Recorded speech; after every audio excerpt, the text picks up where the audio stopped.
road to becoming a digital designer was a long and perilous one. I studied IT in college, where I got my first taste for designing. It was here that I learned how to use Blender, Photoshop and Illustrator.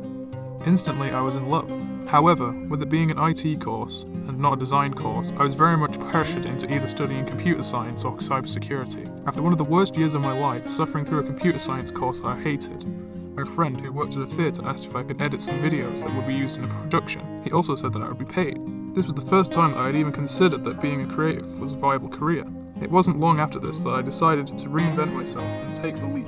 I transferred to digital design, and it was the best decision that I ever made. 3 years and a global pandemic later, I am sat here reflecting and thinking about the future. I do not know explicitly what is going to happen, but I sure am excited for it. In my career, I don't want to be focused on just making money.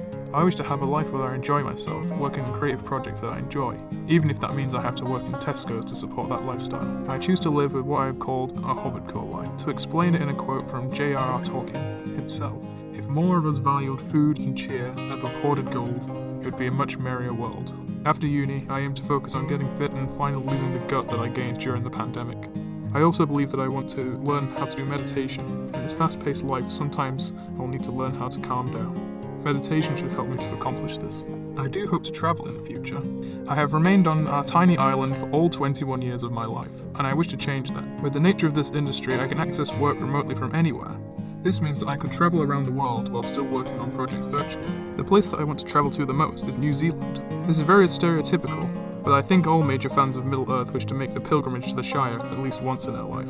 One day I will make it there and have a drink in the Green Dragon. During my time at the university, I have been recording and editing footage of the dance shows performed at Middleton Hall. The shows are very infrequent and unreliable, but I really enjoy doing it. In the future, I hope to establish a business for this fully, and to spend time creating flyers and a website so that more people can access my services. A big dream of mine since I was a child is to work for the Yogscast at Yog Towers.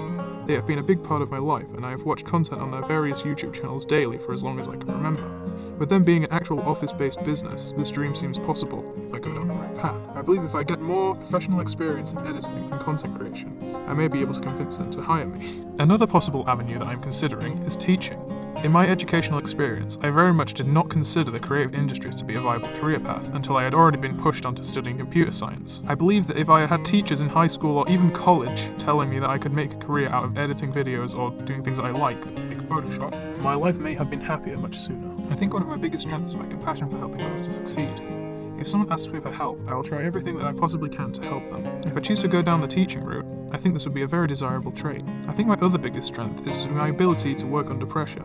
Not only do I work well under pressure, I think it fuels me to work harder. I think my biggest weakness is staying focused on the task that I'm doing. As much as I want to believe that this is just because I am lazy, I've come to realize in my time at university that I might suffer from ADHD.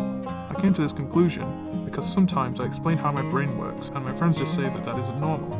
In the best way possible, of course. I think the best way to tackle this is to get on the waiting list to be assessed for ADHD. The other weakness that I believe I have is finding the confidence to talk to others. I think the best way to combat this is to get out of my comfort zone and talk to more people. This will help me to practice for talking to colleagues and employers in the future.